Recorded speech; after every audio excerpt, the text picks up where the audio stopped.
Good morning and welcome to the CCA webinar series. We're talking today about how AI and automation is changing the game in CX. Delighted that we're doing this morning's session in association with WebHelp. My name is Pauline Cochrane. I'm going to be your host for this morning's session. And before we kick off properly into the content, I'm just going to run through some quick housekeeping. Everyone should be on mute when you are connected, but just to be on the safe side, if you could please make sure your telephone is muted just to avoid any background noise and disruption for other participants. We'll be covering lots of content today, so please don't worry too much if you miss some of the content as we go, because we are recording the session and the slides will be available afterwards so that you can review at your leisure and pick up on any points that you may have missed. We will have time for questions towards the end of the session, so please do think about which questions you want to post as we go through. So if they come into your mind as the content is being discussed, then there's a Q&A function on the right-hand side of your screen, and if you could post any questions there, then we'll pick them up at the end of the presentation. If you'd like to join the conversation on Twitter also, please do so, and the Twitter handles are on the screen for you as well. So we've got a really great agenda lined up, so I'm going to take you through some industry trends and insights that we are seeing at CCA. Specifically, I'm going to be talking about the results of some polls that we did at our recent annual convention, which we haven't actually shared, so you guys are getting a bit of a sneak preview really on what the outputs are from that. I'm then going to hand over to Dave Patman, who's the MD of CX Services at Go Beyond. And Dave's our guest speaker this morning, and he's going to be taking you through his perspective on how AI and automation is changing the game in CX. So lots of great content we've got lined up for you this morning. So before I hand over to Dave, I mentioned there the results from our convention. So we had quite a number of questions that we asked through the duration of our event. It's the largest event that we do in our calendar year. This year also was our 25th convention, so it's a great way to really capture insights and views and opinions of all of the senior delegates that are attending from all different sectors. So it's a really fantastic way to get a bit of a pulse on what people's opinions are on a range of things. So you can see on the screen the question we asked was, with AI likely to absorb repetitive tasks, will we see or a desire to or a resurgence in voice to meet future consumer needs and keep things human? This is a conversation that we're having more and more at the moment, is keeping that automation and technology piece human, and I'm sure Dave will pick up on some of those things as we go through this morning. So a resounding yes was the answer from the question that we asked at the convention, and you can see the results on screen there. So people really do want to get under the surface of what that means for them and their organisations. Another question that we asked was, as a consequence probably of ideally technology doing more of the heavy lifting in relation to servicing customers, will our future workforce become more specialised rather than just a generic call handler? And again, a resounding yes. And again, lots of conversations that we're having at the minute around that. So maybe there's a slight shift in thinking around everyone needs to be multi-skilled, and maybe a shift back more to being more subject matter experts. And whether that's by channel or whether that's by subject matter itself. So again, some interesting views that come out from that. And then the final thing that I want to pick up just before I hand over to Dave is we asked the question, do you think CX is an emerging profession? So really thinking about the changing nature of work that, those that talk to customers every day, regardless of how they do that, is that changing? To what degree is it becoming more of a profession? And again, a resounding yes.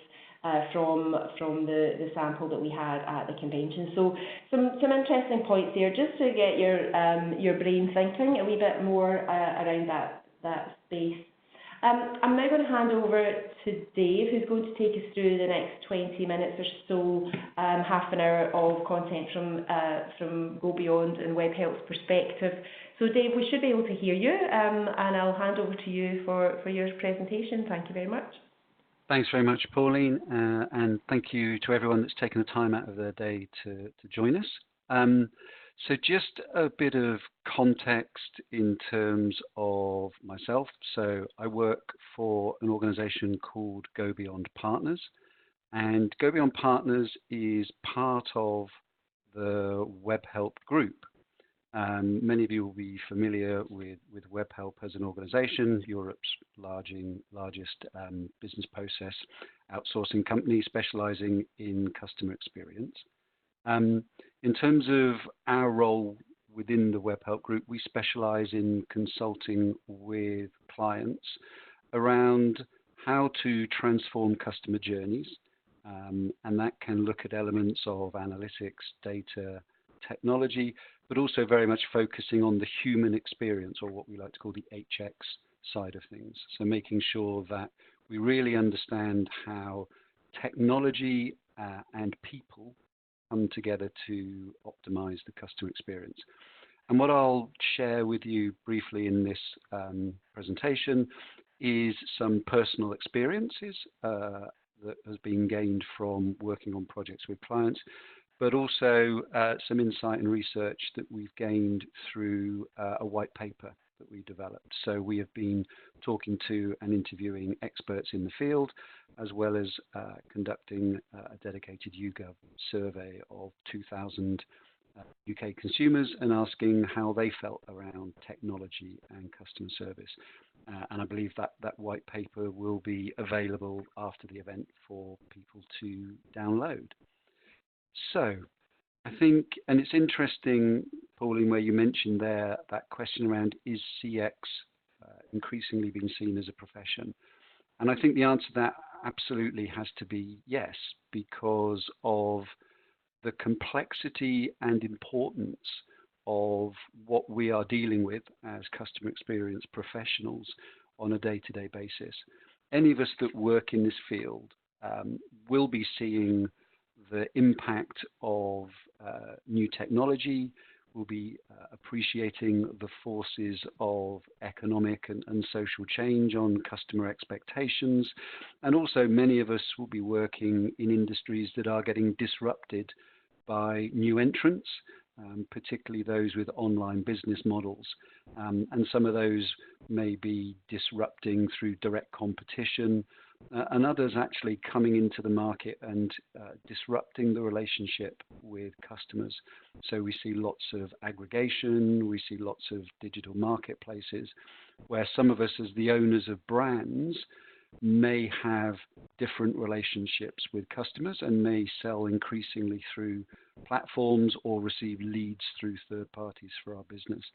And indeed, what we also see is, particularly in the retail market, where brands historically might have relied on physical partners in the retail space in terms of distributing their products, increasingly we're seeing brands establishing themselves as direct-to-market players through their own e-commerce businesses. So we see plenty of disruption and we see plenty of change. The topic here that we'll talk about is a specific aspect of that, which is this idea around AI and automation. And I think one thing that we need to appreciate is, although aspects of this may sound like science fiction, actually the reality is that a lot of this technology and capability is already prevalent and adopted within our lives.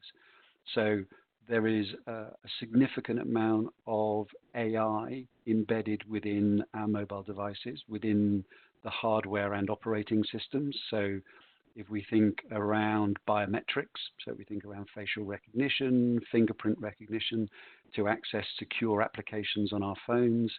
If we think around the increasing use of connected devices and IoT, so we are talking to our cars, we are issuing instructions through voice through our mobile devices. We've got smart systems in our homes where we can change temperature, lighting, and security. So this idea that AI and this sort of automation technology is some way off in the future, I think is not necessarily the reality. I think all of us are using this technology day to day, even if it's not overtly presented to us as such. And I think then the implication for us is, how does the access and usage and adoption of this technology influence the way in which consumers behave? So how does it change the way in which they access the products, services, and support of the brands and organizations that they interact with? But also, how does it influence and impact expectation of the services that those companies provide to them? So what we'll cover in this talk today is just a little bit of the insight that we have around what those changes in expectation might be, but also some of the ways in which organizations might respond to that, and how we as CX professionals can start to accommodate that into our thinking and projects. Whenever I do a conversation around AI as a topic, there's always this piece around it's a very broad term. So AI can cover a large range of capabilities. And at its essence, when we talk about AI, we're essentially talking about a machine's ability to replicate human-like decision making. So it is the ability for technology to recognize inputs in terms of visual data, in terms of voice or text or speech, but not only to recognize what that is or what is being said or what the instructions are, but actually then to make a decision and act upon it. And then within that area of AI, there are many different fields and disciplines. So AI isn't one thing. And actually something that we see within these technologies is actually AI typically develops around individual and specialist capabilities. So AI that might be good at image recognition is not the same program or capability that would be capable of recognizing and understanding speech, for instance. So what you see is that AI can be very expert and specialist in certain areas, but perhaps where it still lags behind human capabilities is actually the ability to reason and decide across multiple types of intelligent activity at the same time. And then beneath that, we have elements that are much more then around the data and the comprehension, if you like, of this data that comes in and the information. So machine learning is a concept whereby through exposure to increased amounts of data, algorithms or machines can learn over time. So for organizations looking to leverage these capabilities, it puts this requirement into the business to be able to access data, to have the permission to use that data, but also that that data can be labeled in such a way that this AI or these machine learnings can understand what's coming into the algorithm, but also learn from the outcomes of the processing, and over time improve the effectiveness of those algorithms. And then beneath that, there's a very specialist area around, many people call deep learning, which uses something called neural networks to actually actively go out and gather in very large amounts of complex data and to learn from that in terms of the patterns that exist between these different sources of data, and then use that to drive more intelligent solutions. So it is a very broad and sophisticated area, but I would say that one thing that we see as a real trend in the technology is actually that the back end might be highly complex and sophisticated, but companies working in technology in these areas are increasingly making the front end much more simple. So you see a lot of what might be called no-code or low-code environments where business analysts and business professionals, rather than data scientists, can actually start to use these technologies to drive outcomes. So the ability to adopt these technologies we see as becoming increasingly easier over time. When I engage with clients, something I do often talk about in the context of agent support and the contact center is a framework that we use whereby we define where in the journey in relationship to the agent that the AI or the automation is being deployed.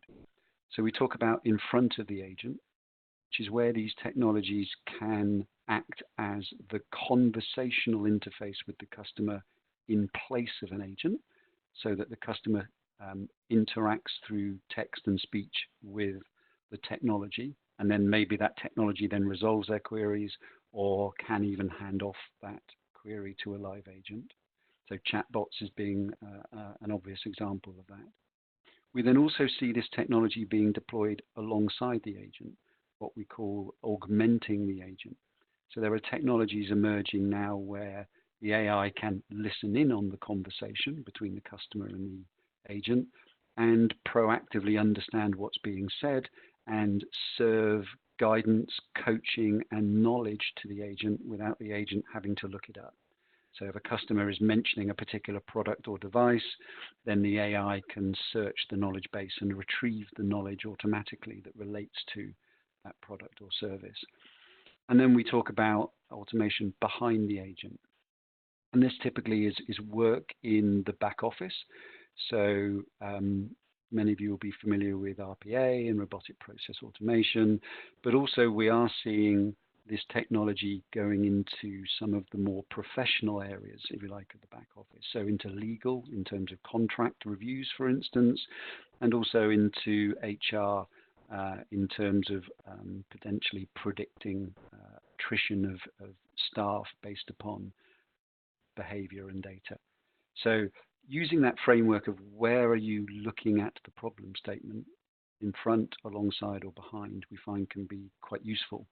Then if we start to think about the potential of the technology, clearly, if we just implement these technologies in a manner in which they undermine or are to the detriment of the customer experience, then although you may potentially be saving cost, and that cost might be in terms of people, if you are losing customer loyalty, if you are damaging customer relationships, then the economic impact of that in terms of lost revenue and sales might outweigh the cost benefit that you've acquired from saving people.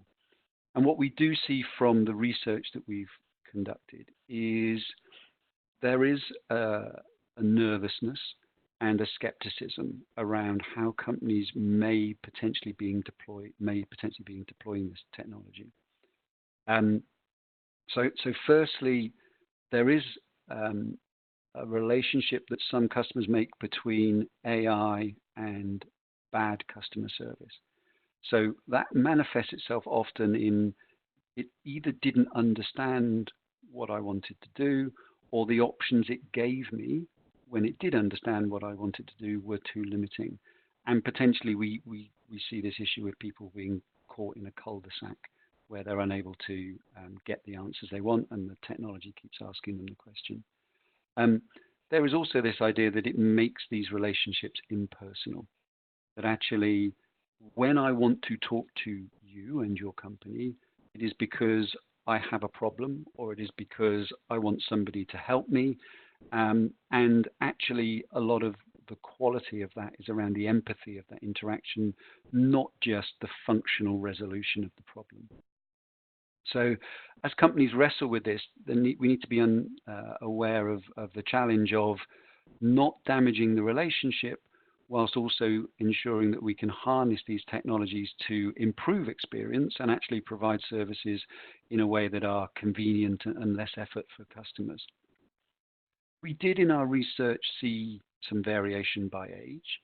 Some of that variation, is significant, but not, massive in the sense of there's some commonality in terms of younger and older customers.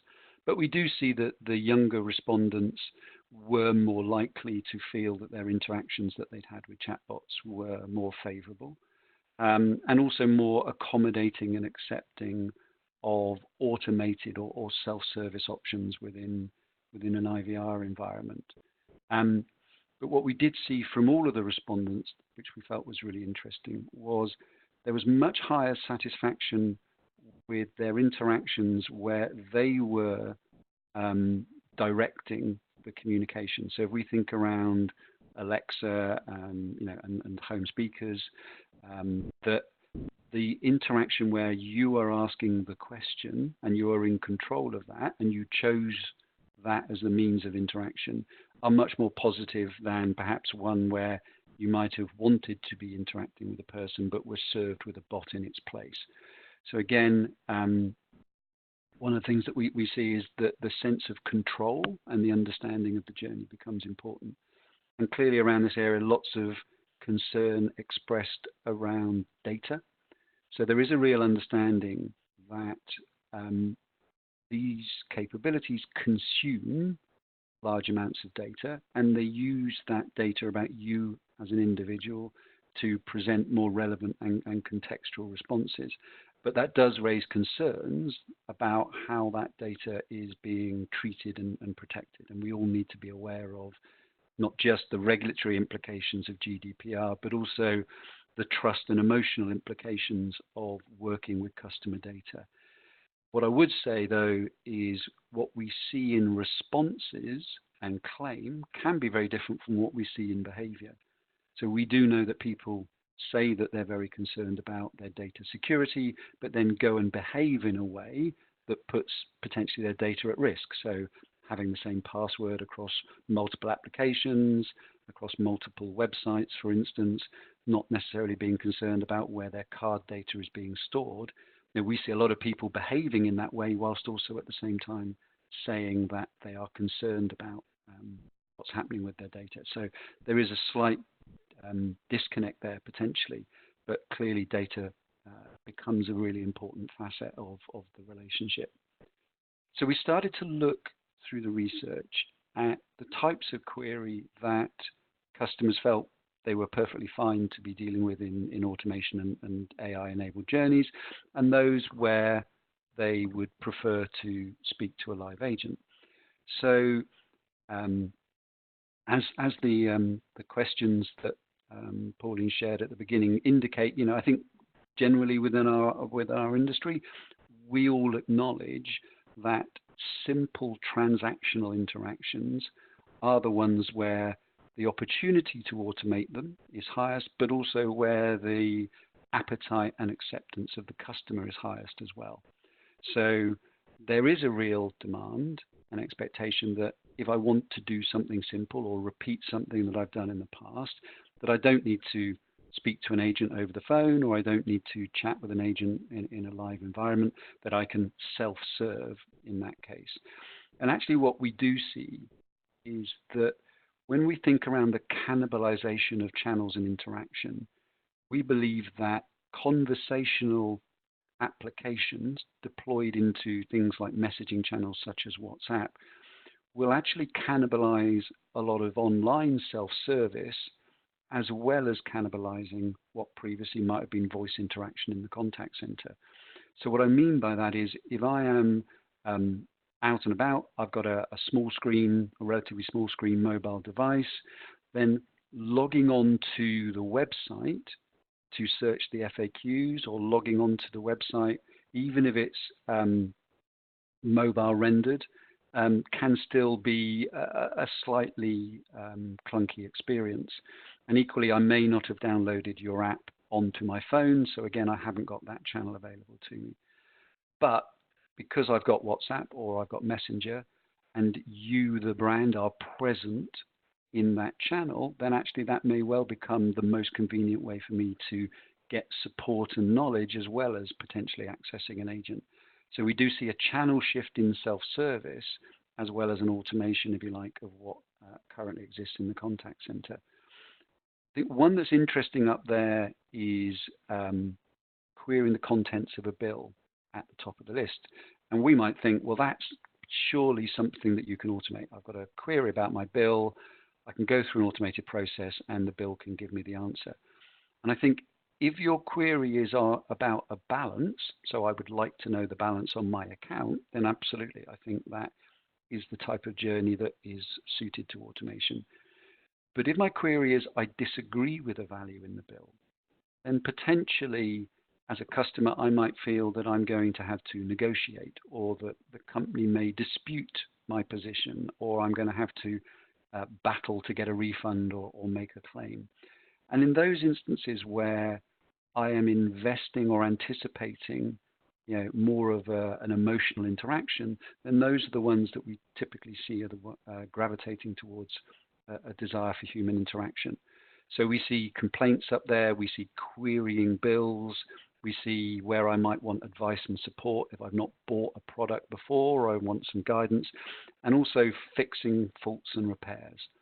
So if I bought your product and now I'm unable to use it because it's not working properly, then again, I might accept that I can go through some sort of self-service diagnostic, but actually, people's experience and our clients' experience is very often the quickest way to a first contact resolution is by talking to an agent and getting that agent to help you to solve the problem. And as an organization, particularly as the world moves more into the kind of as a service subscription type models in many sectors, keeping your customer active in your service or product becomes a really important part of what people call customer success. So this idea that fixing customers who have got a subscription product as quickly and effectively as possible has a real correlation to sort of that long-term lifetime value. So when we work with clients, rather than starting with the technology, we always seek to start with the customer journey. And the reason for that is whenever we think about the opportunities to save money through automation, then it's very easy to lose touch with the impact that may have on customers. And as I said earlier, your ROI on saving money will be destroyed if at the same time you're losing more customers or securing a smaller share of their wallet. So understanding the experience for customers becomes fundamental. And when we do this, we follow a really simple kind of 4-step process. So first we analyze the existing journey. So you really need to understand why people are currently contacting you and what their intent is, using an AI terminology. So you need to understand the job that they're trying to get done. And what we do is we map those journeys above and below the line. So above the line is everything that the customer is doing, all of the interaction points that they have with your organization, but also importantly, the interactions and activities they may be conducting outside of the assets that you own as a business. So what are they doing in social media? What are they doing in user groups and forums? Where are they searching online for third-party guidance, ratings, etc., as well as then what happens when they come onto your website or they interact with your staff within a store. So we look for everything that happens above the line, but then importantly, below the line is what we describe as everything that you, the organization, is doing to facilitate those journeys. So all of the people, processes, and technologies that you've deployed. And we look at pain points for the customer, and we look at wastage for the organization. And what we're trying to find is where are those frictions occurring, and where can we remove pain and improve the experience, and where can we reduce wastage and remove the cost. And clearly those are the drivers of your business case. And we move then through into, well then, once we understand that, what action do we take in order to improve that journey? How do we redesign the customer journey with human experience at the heart? And the reason we use human experience, not customer experience, is because in our view, it's as important to understand the experience for the agent, where you are using advisors to support the journey, as it is to understand the experience for the customer, so that the interaction between those two groups becomes vitally important. So we look at how we can use process improvement, we can use knowledge improvement, we can coach and train our people, but then also where can we provide enablement through the use of technology, whether that's AI or other forms of digital interaction or omni-channel solutions, etc. The bit then where automation and AI starts to play a part is we can implement technology, we can redesign journeys, but actually customer journey management is not a passive process. So what we need to do is orchestrate the journey. So this is where you use the data. So this is where you use the contextual understanding of who the customer is and what they're trying to achieve. And you use the technology to actively guide the customer through the most efficient and effective way for them to complete the journey. So this is where you start to work with decision management tools, workflow tools, but also where you are potentially using things like chatbots at the front end of your messaging channel so that you can route customers in a really smart way, either continuing in a self-service journey with the bot or bringing a live agent in for certain intents that the bot identifies as being ones that you have designated are best and most effectively solved by a live agent. Equally, the orchestration can be operating in the voice channel, using it to be far more intelligent about understanding who is calling and anticipating why they might be calling and using that to route the contacts through to the most effective person and channel. And then essential to this is the ability to evidence and demonstrate the impact that this is having on the journey versus the point at which you started. So the ability to track behaviors and outcomes and quantify the impacts on the journey become really important. And it's really around these 4 steps that we invest most of our time working with clients, is to understand how you go through that experience of understanding where you are currently, understanding how it can be improved, then deploying the capabilities to actively manage the journey, and then making sure that you've effectively measured the outcomes and benefits that improvement delivers. And as anyone familiar with sort of a CI sort of approach, this is a continuous circle, not a single project. So the measurement gives you further insight into additional improvements that you can deploy into that customer journey. So we said earlier that customers were skeptical, and many of them have had negative experience.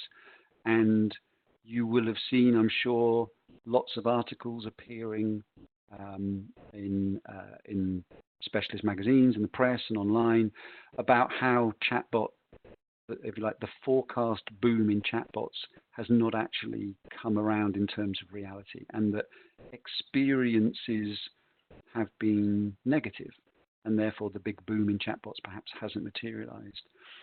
Our view is that what's actually happening is much more intelligent and kind of strategic thinking around the role that they can play within customer experience, rather than being a panacea for everything. So we absolutely believe, and it was borne out by the research, that these kind of conversational automation tools have a really valuable role to play. So lots of you will have worked with the idea of customer effort as a measure of ways in which the customer journey can be improved. And we see chatbots as a real opportunity to help to improve the effort or reduce the effort in your customer journeys.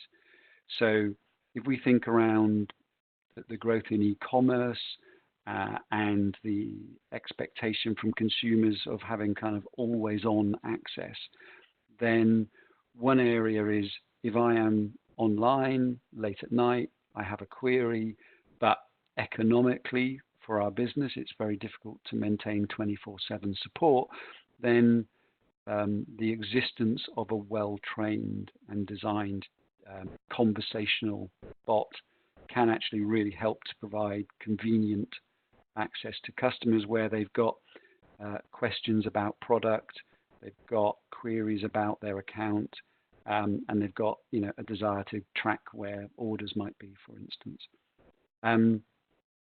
There's also this idea of helping the quality and nature of the interaction.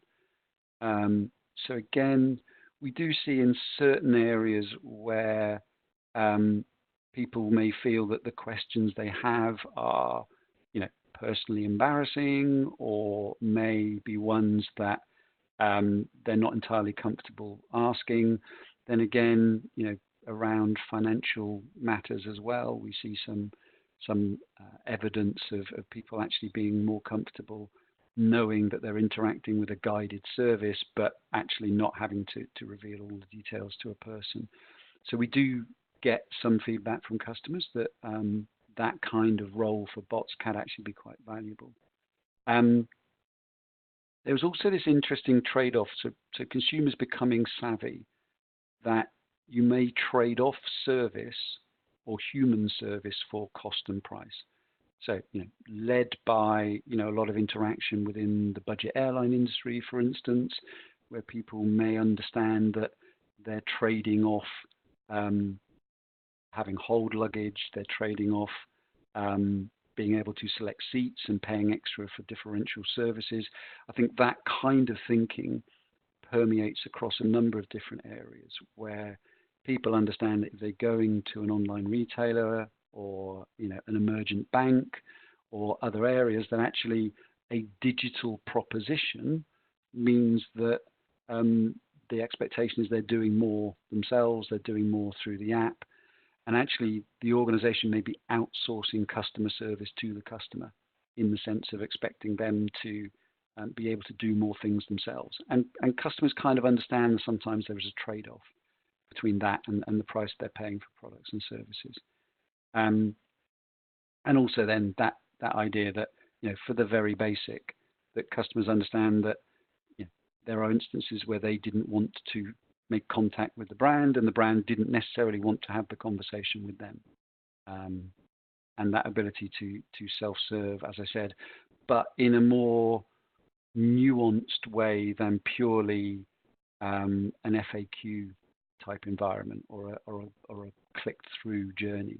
So the ability to have this blended environment where you have all the functionality of self-service, but you can also ask questions and get conversational responses, is where, as I said, we think there's this opportunity for this sort of technology to cannibalize elements of self-service. Within the white paper, for those of you that download and read it, there are some case studies of clients that we've been working with. And the one that I'd call out as one that we recognize as kind of a leader in this area is the work that Shop Direct have been doing. So a lot of this is using their own people expertise and technology. So the case study is very much from their perspective, but it is also a client that both Webhelp and Go Beyond Partners have been supporting across various aspects of their customer experience. And they've been doing a lot of work around one of their brands, so very.co.uk, and looking at a virtual assistant, a bot assistant, initially deployed through web interactions. So the vast majority of their sales business is conducted online, but what they seek to do is to also move an increased proportion of their service interaction online. So the environment in which they find themselves was that the sales journey was, if you like, very efficient and digitally enabled, but then the post-sales journey was still becoming very dependent on human interaction through quite simple conversations around what is the balance on an account and where is my order. So they've done a lot of work in terms of building out capability in the bot, in terms of the customer interface, but also sitting that on top of an RPA bot farm as well. So what they've done is work very closely with RPA behind the scenes to make sure that when the conversation between the bot and the customer identifies a task or activity, that they then built the RPA behind that then enables the answer, the data, the process to be executed. So the bot is useful in that it is not just presenting FAQ responses, it is presenting actual outcomes that relate to that specific customer's account and that specific customer's order. And what they've seen is that actually they're getting far higher levels of customer satisfaction measured through NPS and significantly higher volumes of first contact resolution. And all of that flowing through to a reduction in their cost to serve, but at the same time as enhancing the experience for the customer. So it's worth, if you get the chance to read the case study and read the white paper, it gives, I think, a good insight into how understanding the experience from the customer side and then using that to drive the design and implementation of technology can have a really positive impact on customer journey and the experience.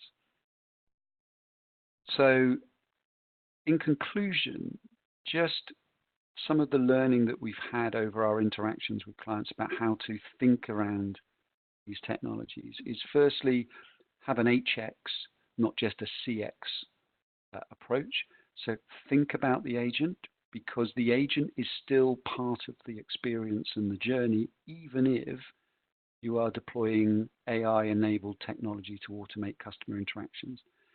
And the reason for that is our view is that whereas volume of interaction in a contact center may reduce over time through the automation of short, low complexity transactions, actually the value of human interaction in the contact center, we believe, will increase, because what remains are the conversations that the customer identifies as the ones they want to have with a live agent in whichever channel suits them. So that could be a conversation with a live agent in messaging. It could be a conversation with a live agent over the phone.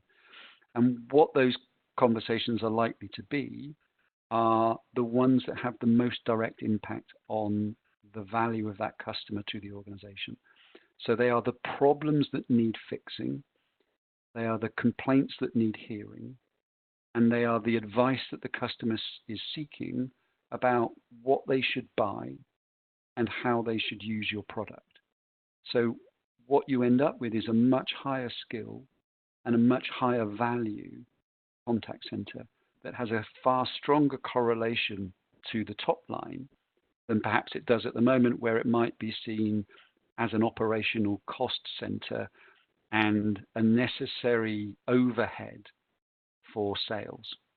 And increasingly, what we are seeing is that we are seeing the profile of the population working in advisor roles increasing in terms of skill and knowledge over time. The other thing for brands to think about is making sure that you still have the opportunity to have conversations. So if you eliminate all conversation from the relationship between your brand and the customer, then our belief is that you may be destroying value. That speaking to customers becomes important in terms of creating sustainable connection in a world where potentially elements of product and elements of pricing get commoditized through the digital world. Then actually the differentiation for brands comes through connection. We think it's crucial that you understand the value of interactions within customer journeys, and that's the value to the customer and the value to the organization, and then use that to drive your prioritization of where you would put automation. And if a customer wants to talk to you, our guidance is initially embrace them, don't avoid them. Now, if they need to talk to you because something else has failed, so you have failure demand, then that isn't them wanting to talk to you, that is them having to talk to you because you gave them no choice. What we're talking about here is ensuring that it is still easy for a customer to find support and speak to your business where they've identified that they seek some support, guidance, advice from you. Also thinking around technology, we see a lot of experience in terms of digitizing human interactions in order to enrich experience. So you can now bring digital capability into voice interactions, for instance. and make sure that the customer has the opportunity to share the screen, even if I'm talking to you on the phone, for instance. So an example, there are customer experience versions of what we're doing here, where people are hearing me and seeing the content that I'm talking about. And we see applications for that within voice-to-voice interaction. And then finally, if you do deploy technology and automation, you must give customers an easy-to-use escape path. Don't trap your customers in an automation journey that isn't answering their need and isn't resolving their query. So we always recommend, for instance, where you're putting bots into messaging channels, that you make sure that the customer can escalate that conversation to an agent quickly and conveniently. So those are, I guess, experiences and observations from the research that we've done. Pauline, if I hand back to yourself, and if there are questions, I'd be very happy to field those. Fabulous. Thank you so much, Dave. Some really, I guess, practical and insightful tips in there, I think are really useful for people joining us today. So thank you so much for running through all of that. We do have some time for questions, so we've got a few questions lined up already. So if there's any others that you would like us to cover off, then now's your time to post them to Dave. So Dave, I'm just going to start off with one that's come through online. So the question is, what do you find are the biggest challenges with integration to legacy systems? What are the ways that you've been able to get started, in inverted commas, without the need to invest heavily? So I guess, easiest point to start, what would you suggest is perhaps the kind of simplest route there? Yeah, no, it's a really good question. And typically we're not suggesting a full kind of rip and replace strategy with customers around technology, that we are finding point solutions that can integrate into the customer journey. So we think around conversational automation and the use of messaging as a channel. So brands going into WhatsApp and Messenger. You don't necessarily need to have a fully integrated single omni-channel platform. If you are already doing chat, for instance, on a website, then very often the chat platforms can be opened up to that channel. Or if you are handling interactions within social media, and again, many of those platforms can open up conversation into the messaging channel. So there's the connector to the channel, and then plugging bot technology into those channels is caution to say this, but relatively straightforward. But actually, the issue isn't posting the technology into the channel. It's much more in the user experience design and understanding what it is that you're seeking to achieve by putting that technology into the channel. Now, that's typically is where we find success and failure in these projects. It's not in the technology. There will always be a technology and a means of getting it to talk to the system that you currently have. RPA, as an example, exists for that very reason. So RPA logs into your disparate and unconnected systems as an agent. So the system doesn't know that it's not talking to an agent. It logs in with agent-like credentials, and then it can go and behave in those systems like an agent would. It can retrieve data and execute processes. So it's much more around thinking of the journey than perhaps it is around the technology. We've not encountered a situation where we've not been able to work around a legacy system to date. Okay. Yeah, no, I mean that's really helpful. I think for me, just listening to some of the things that you're talking about and other conversations that we've had, and clearly, the examples that you gave through some of the case studies, is the trick to start with the simplest and most commonly asked question. Because everyone pretty much knows, where the kind of spikes are coming in that regard. Is that something that you would say is a kind of tip to think about?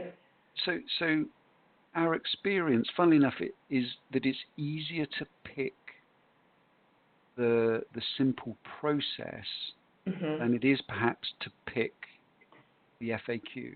And the reason for that can be that the temptation is that you take your current online FAQ resources and you present them onto the mobile phone. So you could, if you've got a natural language knowledge search on your website, you could present the same interface into a chatbot, and I could type in a question, and then you could serve me the same knowledge article that you would have served me if I'd put that query into the search bar for your knowledge tool on your website. But what we've discovered is conversational interfaces are more kind of intimate and specific in terms of when people use them. So what you actually need to think about is how do you present knowledge back to the customer conversationally, not just here's a link to an article online that you can read. If I've asked you a question in a conversation, I set an expectation that you give me an answer in a conversation back. And that does take a bit of thinking around how you convert what might be more static knowledge assets into conversational ones, but we've done a lot of work with clients to do that. But where you can get real value is where you can take jobs to be done, processes. So if I think of examples where we worked with a utility company, we put meter reading into the bot where customer might have had a bill based upon an estimated meter reading, which was higher than it would be because their actual meter reading was lower. And we put the process of registering the actual meter reading into a bot. And that became very useful. And we've done it for SIM card activation in telco and that sort of thing. So it's more, we think, pick the simple jobs to be done and then build out knowledge into it. But if you say, I'm just going to start with FAQs, you may find yourself in a bit of a situation where you're still getting a lower rate of resolution. The customers have supplementary questions that you then need to be able to answer. Yeah. Yeah. I mean, I guess that connects a bit to another question that we have about, examples of where there is a handover between bots, for app or web self-service and agent, changing into a voice channel. What tips do you think to make the transition as smooth as possible for the customers? Are there things that you've seen? Yeah, so you've got a couple of, and they're not mutually exclusive, you've got a couple of options. So one is that you put a threshold in for comprehension. So what I mean by that is the customer asks a question of the bot and the bot doesn't understand the question. And it says, oh, I'm sorry, could you repeat that? Or I'm sorry, I don't understand your question, could you say it again? How many cycles do you want the customer to go through that before you say you need to talk to an agent? So you could just have first time it doesn't understand. You might say, well, actually, I'm going to immediately say, would you like to talk to an agent? Or you might say, well, I'm going to give it 2 attempts because the customer's second way of expressing the question might be recognized, and then you could train it in the future to recognize the first way they said that. So you improve it over time. And the other is then that we see is a resolution question at the end of the bot journey. Have I resolved your question? Yes, no.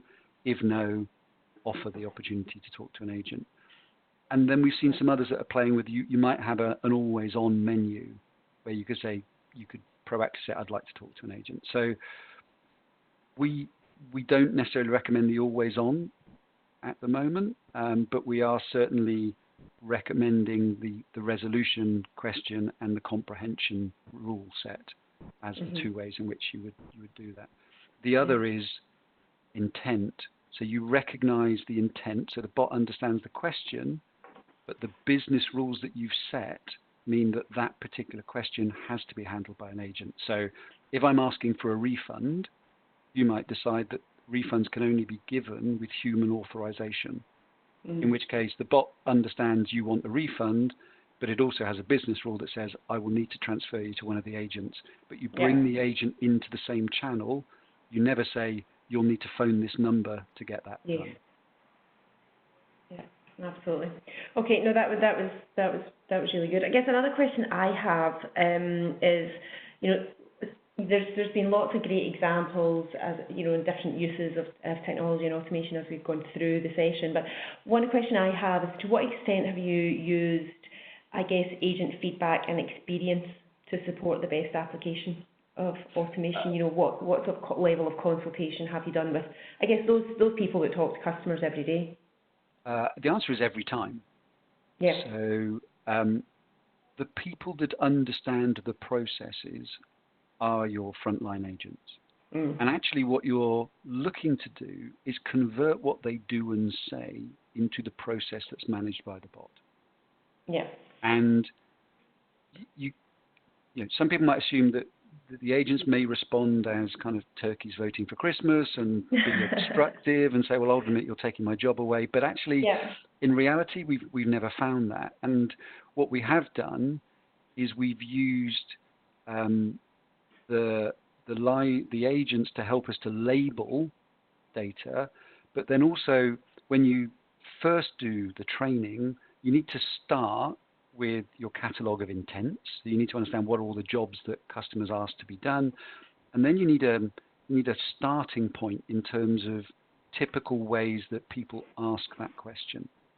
So that, you know, you might want 20 sentences per intent, and actually the agents are the best people to come up with that, not somebody in the digital team or somebody, you know, that might be in the technology IT area.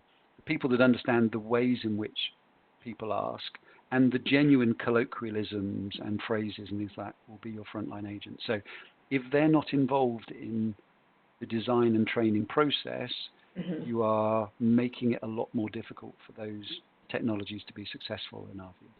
Yeah, absolutely. Okay, just very quickly, because I'm conscious of the time, we've probably got about a minute left. Just building on that point that you just made there, Dave, to what extent are you guys using the technology for agents? So actually making, you know, whether that's for knowledge searches or for prompts, or are you using any, I guess, new automation or new methods to actually support them in answering customers?